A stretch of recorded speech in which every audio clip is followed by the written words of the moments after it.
Always a blessing to be with you. One thing before we start, there's going to be a conference in Melbourne in November for preachers and elders. And one of the elders and his wife from the Eastside Church in Oklahoma City is hoping to come for that. And the Sunday before, hopes to worship with the congregation here. And just a quick bit of context, it was the Eastside Church of Christ that sent David and Joe Roper here in 1968. And I know by the time that David went home in 78 that over $1 million had come into the work in Australia, funneled through the Eastside Church in Midwest City.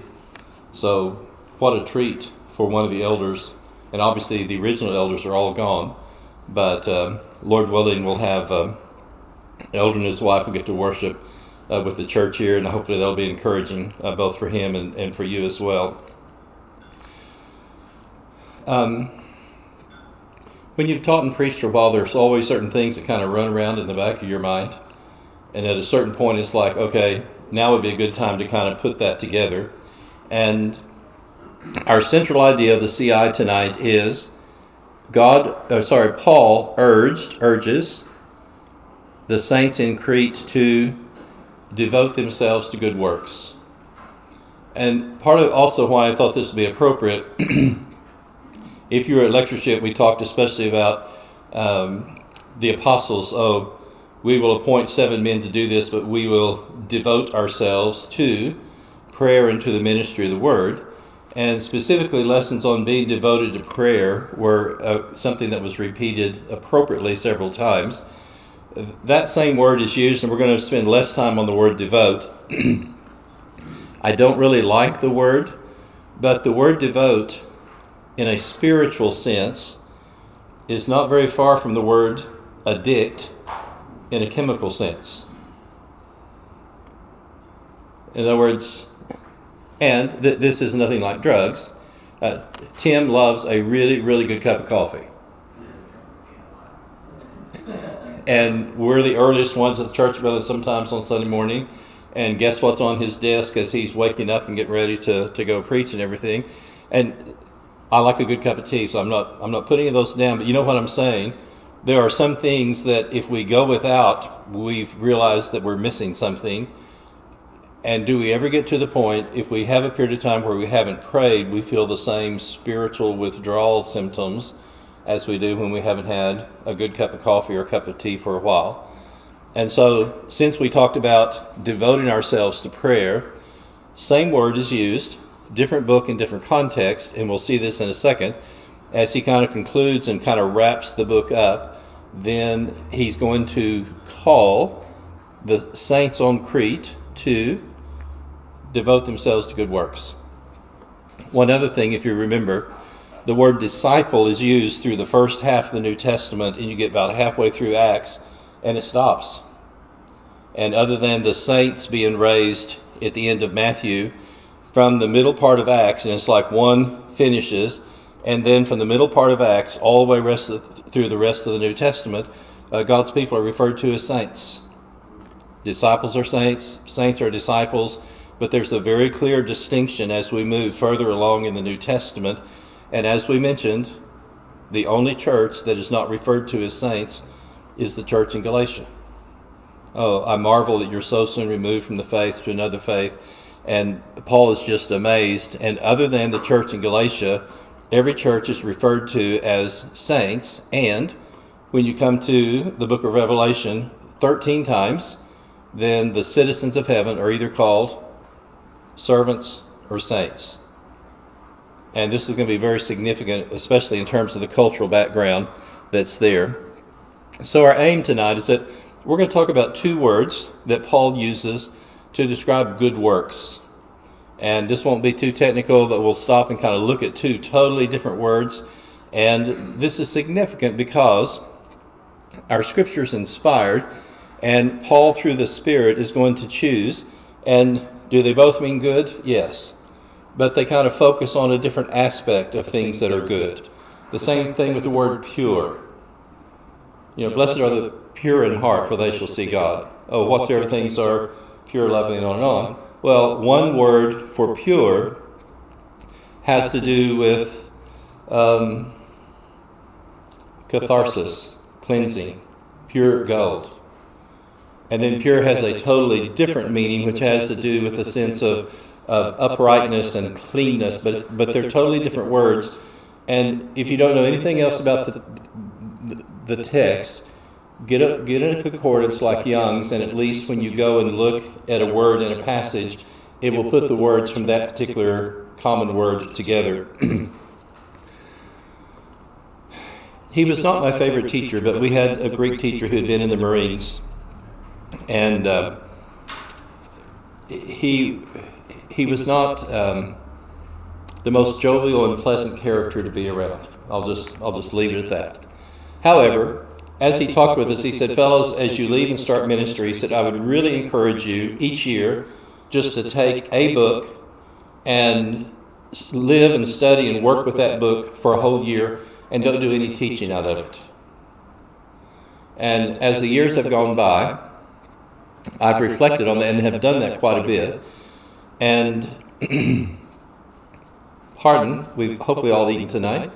Sometimes if we just study and teach, it's spiritual bulimia. We don't ever get a chance to process it and take it in. And he said, just take a book. And so, as we moved here, then Titus was my friend for the first 2 years that we were here. Didn't read Titus every day, but most days I did, and tried to read in the Art Gingrich dictionary every article on every word in the book of Titus. So for 2 years, and we're going to see this in a second, I have left you on Crete that you might set in order what is lacking. And then you stop and think, the same challenge of finding elders in Crete is not a whole lot different than finding elders in Australia. Isn't that right, Bob? Very, very similar. So where is Titus going to find these elders to set in order what is lacking? And he's saying there's some deficiencies, and until that church finally develops and has elders, it's not where it ought to be. And so I have left you on Crete to accomplish that one thing. And if you've never done that, I encourage you to do that. Peter, where are y'all at in Matthew right now? 14, 15. Yeah. And even if you've gone past a passage, Sermon on the Mount or something, and if you've never done that at some point in time, just take a book, or like, for example, Romans 12 through 16, parts of Galatians. It doesn't have to be a whole big book. And just stay in it and live in it so it becomes a part of your thinking and your pores. Off and on, I probably spent 10 years in the book of Ephesians. Professor Judd's liked to do a lot of things from the 3,000 inscriptions at Ephesus with that. And so, for example, that first sentence starts in Ephesians 1 and 3 and goes down through 14 in the original. And I spent 6 months just on that one sentence. And the subject is God, the verb is chose, and the object is us. Blessed be the God and Father of our Lord Jesus Christ, who has blessed us in every blessing in the spiritual places, even as He chose us. And you stop and think, the rest of the book is going to be some kind of commentary on about what happens when God chooses people. And for those of us who are Christians, we have been called and we have been chosen in that sense. So when you look at number 2, this is what we said. He is there to appoint bishops or elders in every church. And he also, and this is a part of the reason I chose Titus too, or Titus as well would be a better way to say this. David and Coy and Chuck, David H. originally, Ray Fullerton had been here, and all of those people were gone. Sometimes in missions they call it the second wave when someone else comes in. None of us are going to replace Coy Roper or David Roper. We're just not. But if we're the second wave, then we're called to do what we can to strengthen, encourage, and nurture and help. And as I looked at that part of the New Testament, I thought, okay, we've been called and sent to do something time-wise and situation-wise and cultural-wise that's very similar to what's going on at Macquarie in 1979. And that's why then, like I said, Titus was that book just to kind of live with, to work with, And he also told us, he said, I don't like the word pericope, that was his term. Pick out a text. And mine was, the grace of God that brings salvation has appeared to all men, training us in order that denying godlessness and the works of the flesh, we might live soberly and righteous in this present age, looking forward to, anticipating the returning of our Lord and Savior Jesus Christ. And from that kind of passage, then I just lived and worked within that book for those 2 years. I'm sorry, this is a farm illustration, so you can just kind of get ready to get over it and we'll go on.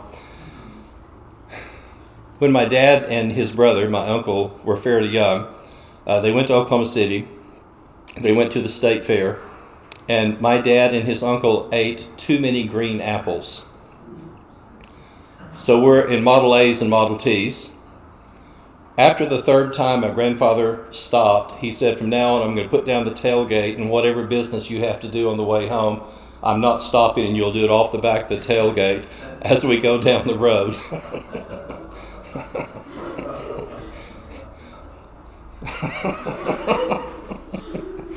Hi, Dr. Maz. I mean, you just kind of... Yes. And you will not be surprised, neither one of them ever ate green apples after that. And again, thinking physically and spiritually, isn't our spirit and our soul very similar? And so what happens if I only digest something in order to teach it and to put it, why don't I just walk with it and live with it? And can I say, let it kind of come out of my pores and just become a part of me? And then it's a whole different thing than, eating too many green apples. And that's something, just if you've never done that, just encourage you to do that and think about it. Not the apples. Last year when we talked about letters, do you remember, and this is Charlie's term, but let me use the example. Even a half step back. Remember when we did the function of the New Testament? The first 4 books have to do with our spiritual identity, our faith. The book of Acts are conclusions about what happens when the faith is preached. Anybody remember what is the thread from Romans through Jude? Godly living. The one thing that all the books have in common is godly living. And then victory in Jesus in Revelation. Leon Morris has this wonderful expression. He said, Paul was a God-intoxicated man. You'll be surprised, Paul writes more about God than anyone else in the New Testament. I think maybe even over half the references about God are written by Paul. And obviously he writes a lot about Jesus, and I would have initially thought, it's going to be about Jesus. But he says Paul writes more about God than anyone else. For those of you who teach, and like particularly if you're teaching a quarter, I would encourage you, and we'll just do this with Joseph real quick, sometimes do things that have to do with the characters, the biography, Genesis 37, here's Joseph. Then come back and do like the nation and what God's doing with his ongoing plan. But most of all, come back on the higher level. What does this teach us about God? God's the main character from Genesis 1 to the end of Revelation. And when you read a New Testament letter, before Paul says either, I want you to know, I do not want you to be ignorant, I want you to understand, he'll say that as a transition. Before he moves into the body of the letter, somewhere in the opening, he will say something about God. For example, in the book of Corinthians, God is faithful. And you keep reading through all the stuff that's going on and all the problems, and then about the middle of Corinthians, what do you hear? In Corinth, there is no temptation such as taking you that is common to man, but what? Bob? God is faithful. And how do you know he's faithful? In Corinth, he will do what? Can I say to you, if God can provide a way of escape in Corinth, he can do it anywhere else? And so as you read through, and it's like the foundation of the book. 1 John, God is light. If you have your New Testament, open to just Titus, and it'll be in that first 4 verses, and just have a quick look, and very quickly just say, okay, what does Paul and Charlie has this word theologian. Theos is the word for God, and logian is the word for saying. There is a saying about God in the opening section before you get to the body of every letter. And when you understand that and you look at that, every letter is some type of a dissertation, discussion, having something to do with the nature of God for those people in that situation with what's going on. And in the first 4 verses, what do we learn about God? God does not lie. Now stop and think. Paul says Cretans are liars, evil beasts, slow bellies, lazy gluttons. So, for writing the book to Titus for the people on Crete, since this is their cultural environment where they're trying to live, like, for example, trying to be faithful in Corinth, God is faithful, 1 John, God is light, then the biblical foundation that the rest of the letter is written on and will develop is God doesn't lie. But here's what's significant. It's not that he chooses not to lie, it's that he cannot lie. Now, just stop and think about this. Peter, if you've lived on Crete all your life, and please don't be offended, okay? I'm not talking about you, but I'm just talking about in general. This is like living with a nation of used car salesmen. And we've got some Christians like at Eastside that are just fabulous. The first church I worked with, an elder, had a used car lot, and because he was an elder of the church, people drove 300 miles to Childress, Texas to trade with an elder who was selling cars because he wasn't the stereotypical type. Now help me. What am I trying to say by this is an island of used car salesmen? What? It's an idiom and it's expression, but what am I trying to say? Can't trust them. No good reputation. I pull into a car lot, I have this little old car, and the guy says, my sister needs this car. And I'm thinking, give me a break. You know? And they'll just tell you anything to make a sale. Well, stop and think about it. If you live on an island that everyone knows, they're liars, evil beasts, lazy gluttons, can you start seeing where the thread is going to go? As he introduces the opening part of the letter to have the foundation for the rest of it, he's going to tell them, it's not that he doesn't lie, it's that he can't lie. And so that one detail, that one aspect, that one part of the character of God, like each of the other letters, will become foundational for all the things that they're called both to do and to be. So here's under that first line, this will be our conclusion, but let me let you start thinking about it. On an island where being a Christian is both totally countercultural, Paul is going to call the readers of Titus to fill their lives with good things. Now help me before we get any further. Why would you want people on the island of Crete to fill their lives with good things?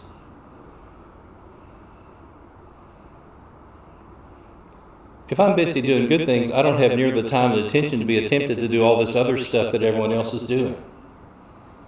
You know, there's no telling how much trouble I didn't get into because when I came home, I went on and turned the yard light and went out and shot hoops out in the edge of the wheat field and just did that. I didn't know what was going on. I didn't know who got drunk. I didn't know who was running around.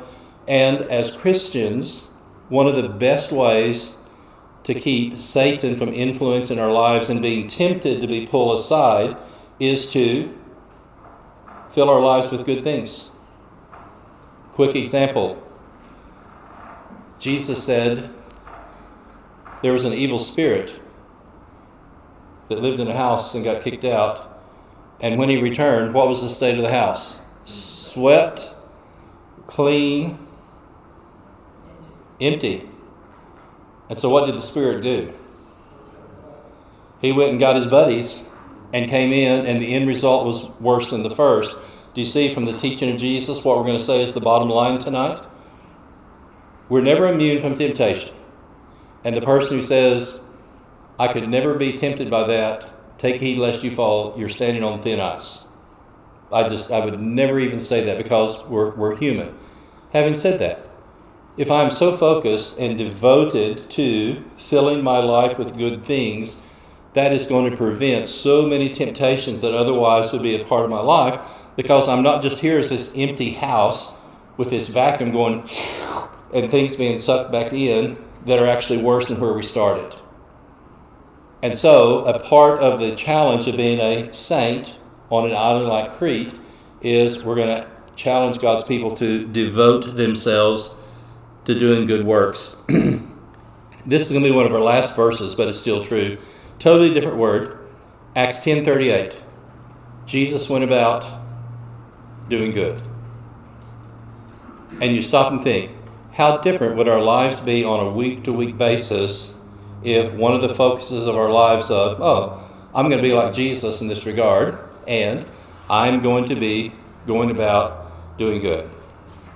Now, Christians, because we're Christians, remember, all those who live godly lives will be persecuted in some degree or another.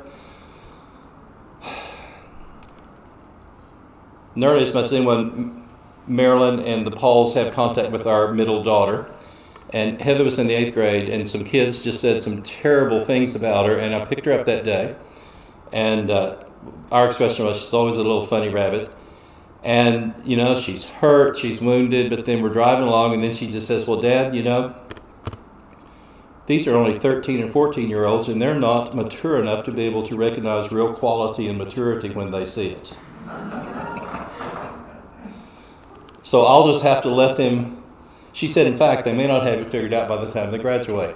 And so, so she said, rather than taking this on board, I just need to realize at their immature state, they're not prepared to be able to recognize real maturity when they see it. So I just need to go on and do what I'm doing. Do you see what I'm saying?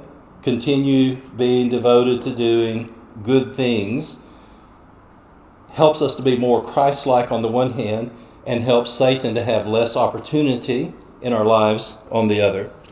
Now, some of this I'll leave you to read, but we're going to look at 2 words. And again, we're grateful for those of you who are here. The first word is agathos. This is a generational thing. Anybody know Agatha Christie as a writer? Yeah. And so when I hear Agatha is one of the words for good. When Luke and Kate lived in Memphis, they had a beagle that would crawl the fence and go to the neighborhood. Every kid in the neighborhood knew Agatha. So here are all these black kids that knew a little bit of Greek and didn't even know it. And this dog was not a good dog, but Luke said, well, let's give the dog a good name and hopefully it will get better. And when George is born, Sheila's there walking Agatha, and this little kid comes up and says, I know the dog, I don't know you. What are you doing with Agatha? And so everybody knew Agatha in the neighborhood. Well, agathos is one of the words for good. Now, let me give you a bottom line. Agatha is something that has a good result even if the process is not pleasant. And it's not always bad. And we'll look at some terms here, but let me just do it this way. Castor oil, anyone here have to suffer through castor oil? It's kind of this thick, it's kind of like white mineral oil, or even white motor oil. And my grandmother, who was the, what's the lady that delivers babies? Midwife. She was the midwife for nearly 30 years for about 10 miles around their store. If you had a sore throat, she would squeeze onion juice and put it on a swab and swab the back of your throat with raw onion juice. And the effect was so terrible that you wanted to get better, and you never told her that you had a sore throat because whether it worked or not, the same way castor oil just fixes everything. Gag, thick, gunky, oily, and it just made, even if it had no medicinal value, it made you want to get better so bad that it worked to some degree or another. Now, it's not quite that bad, but agathos is, this was good. Haven't we all been through some things that may not have been pleasant at the time? We look back and think, okay, yeah, that was good. So it's not necessarily negative, but that's the process. Anticipate. The other word is kalos, kalos. Did anybody hear calligraphy? Calisthenics? Cali? And this is a word that has to, you look at it, you say, wow, this is beautiful. So Agatha, see, I'm glad you came tonight. It's nice to have a visual aid in class tonight. But these two words are very significant because they're both good. But do you see what I'm saying? The process is very different. And at Eastside in Midway City, we had a total separate facility for tornado disaster relief. But recently we had an ice storm coming into Oklahoma City. You can freeze to death under a bridge during an ice storm. And our guys went into downtown Oklahoma City and rounded up 35 or 40 guys who were in danger of frostbite and freezing, put up cots and fed them and kept them inside until the ice storm was gone. The local TV station said, this is really a good thing to do. You see what I'm saying? Even the people in the media said, oh, what a great thing to do that a church is going to round up people underneath the bridges and give them food and clothing and everything else. And you think if you have 35 homeless people in this building for 3 days, you've got some physical problems to deal with. This isn't going to be a cakewalk. But Colossus has to do with, oh, wow, that's good. And what we're going to see is that Paul is going to use both of these words, and we'll be giving you text to look at as you work through that, and notice the difference of them and the impact that they're to have on their lives. So here's the word good that's underlined.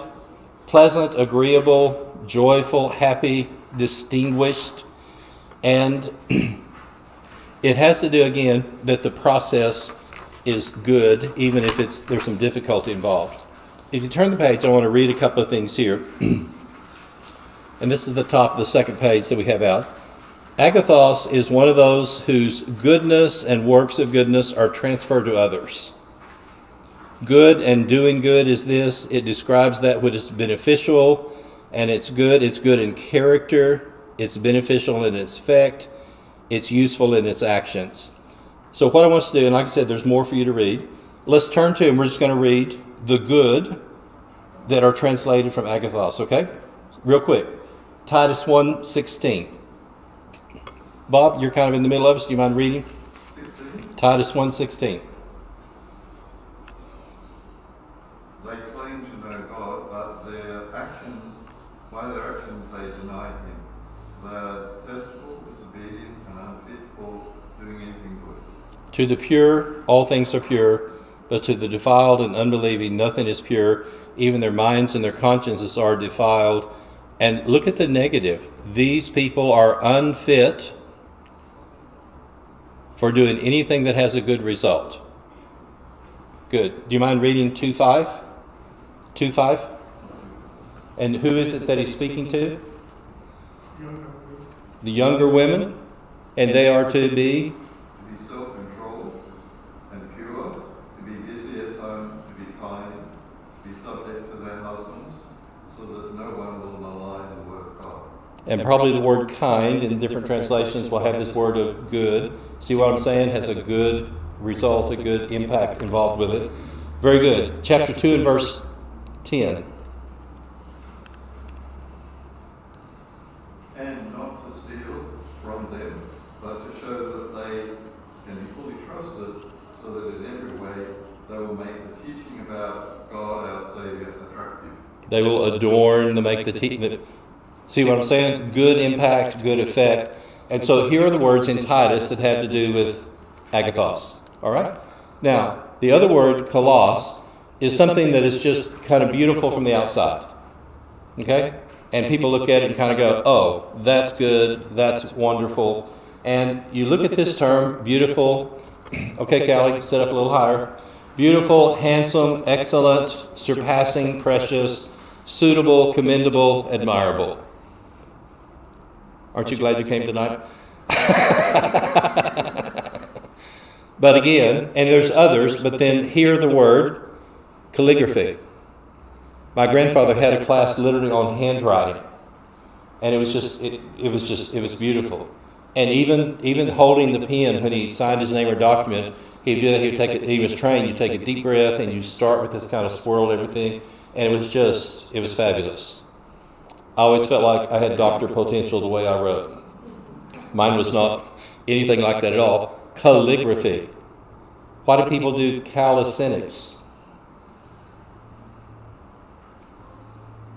Physical exercise to look better. So what calligraphy is, so you can see the word functions in our vocabulary in different ways, but it's that which is winsome and wholesome and good. So here's something that is excellent, good, provides a superior benefit. And in classical Greek, kalos was used to describe that which is outwardly beautiful. And so what we're going to have with these two words, good, functions in many different ways. The first set of words say, as you go through this process, even if the process may be a little bit difficult or whatever, it has a good result. But in addition to that, we should also be people who don't unnecessarily offend people, because we also have this quality of kalos in our lives. And there's a sense of being winsome and attractive, and it has not only just to do with the outward person, but with the personality in terms of how we conduct and do ourselves. So we're going to do this quickly. I'm going to read a paragraph from William Barclay, because he just spent a lifetime studying words. And again, I apologize. The person I live with as the special ed teacher says, please don't read to me, I can read myself, but I just need to read this section. And notice the contrast of these two words. And then we're going to look and say, okay, where is kalos used in the book of Titus? There are two Greek words for good. Agathos describes a thing as good, and kalos means it's not only good, but it looks good. It has a winsome attractiveness about it, and real Christianity is a lovely thing. There are many people who are good, but their goodness possesses a streak of unlovely hardness. Now in Greek, there are two words. Agathos describes the moral quality. Kalos means the goodness, that there's a quality of winsomeness which makes it lovely. When Jesus describes the good shepherd, he uses the word kalos. Again, to see kind of the distinction in the two words in terms of how they function and how they're used. And in him, there is more than just efficiency and more than fidelity. There is loveliness. And sometimes in a village, people speak about a good doctor. And they're not only talking about his efficiency and skill, but they're thinking about the sympathy and kindness and the friend that he is. So in the picture of Jesus as the Good Shepherd, here's strength, protection, and other things. But these two words are very significant because they speak about this quality of being Christ-like. I had the opportunity to teach a lady the gospel because she was at school the first day Sheila was at school with Luke when he first went to primary school. And this lady went home and she says, I don't know her name yet, but I was so impressed with the way and the manner which she spoke to and she treated her son. I'm going to get to know her because I was so impressed with how she treated her son on the first day of school. Kalos? See what I'm saying? And so within our Christianity, there are times that we will struggle and we want to trust in God that there will be agathos, there will be a good outcome from this. But, as we're going to read in just a second, we are the only gospel that some people are going to read. And what if I'm harsh and I'm short and I'm bitter and I don't portray a sense of kalos in my life? Why should anybody who's not a Christian want to be with me or have the same God that I have? And that's why, see, there are two totally different sides of this word.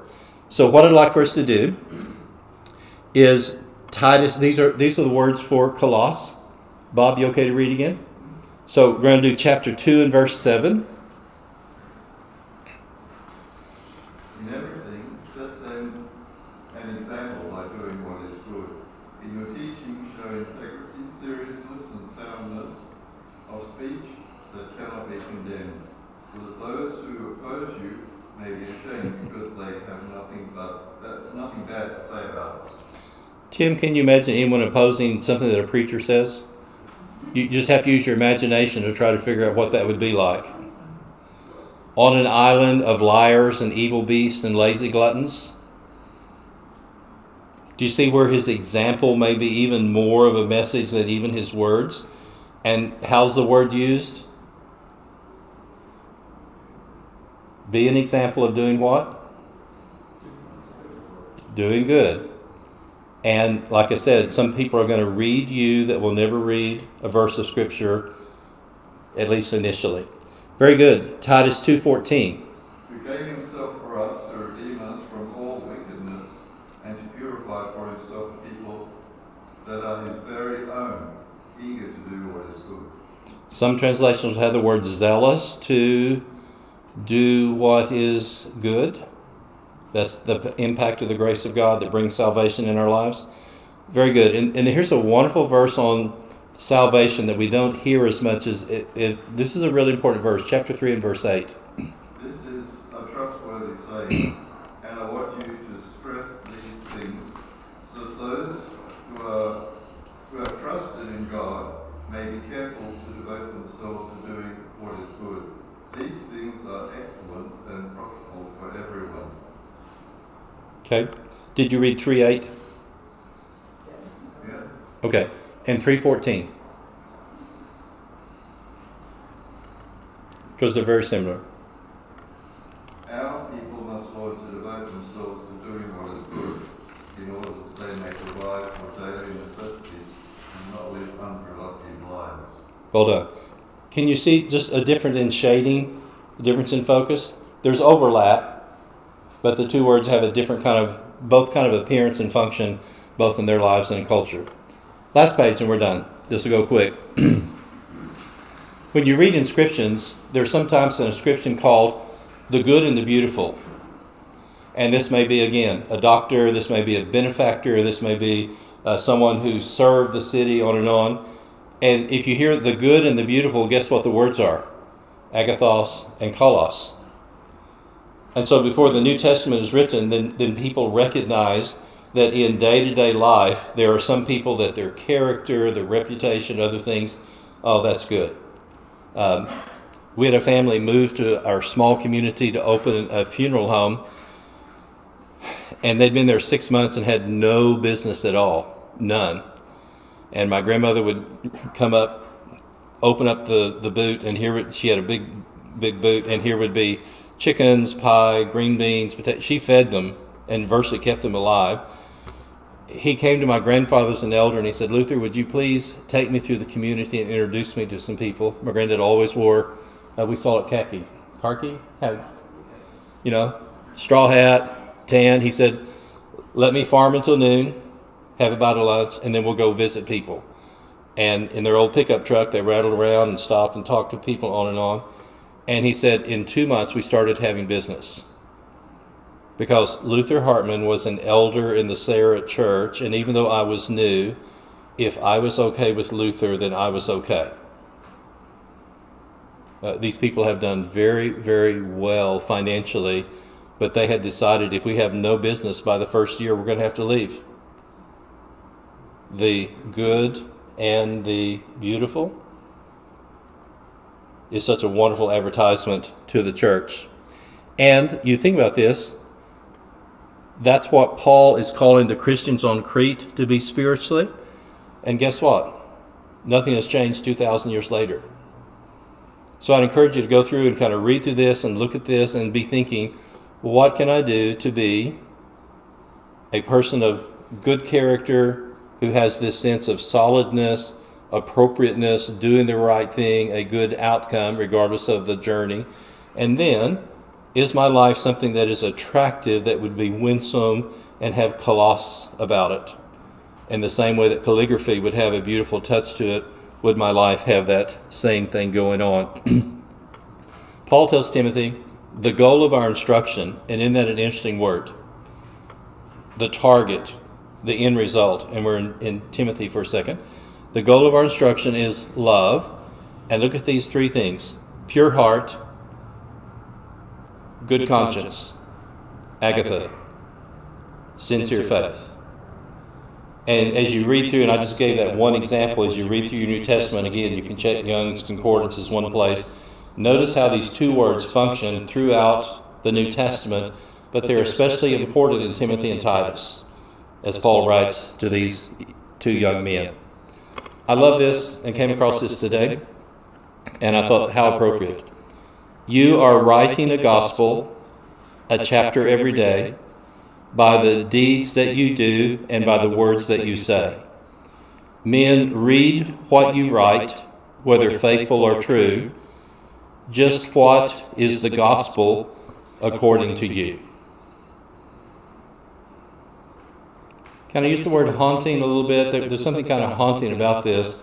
It's one thing to say, yes, we're going to read Matthew, Mark, and Luke, and John, but you stop and think, within this group, all of you have circles of people that you know that none of the rest of us know. People know Karen and interact with Karen that don't know any of the rest of us. Both jobs that Tim has had, people know Tim that don't know any of the rest of us. And you just think about this. What does the gospel according to you say in terms of agathos and kalos?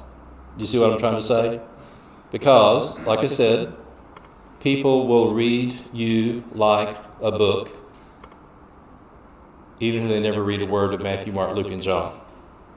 So, Paul opens the letter to Titus, reminding them God doesn't lie. No, he cannot lie. And he concludes by saying, on an island of liars, evil beasts, and lazy gluttons, let our people learn to devote themselves to good works, to be able to help cases of urgent need, and not to be unfruitful. And I simply suggest what was true on Crete 2,000 years ago is true in Sydney tonight.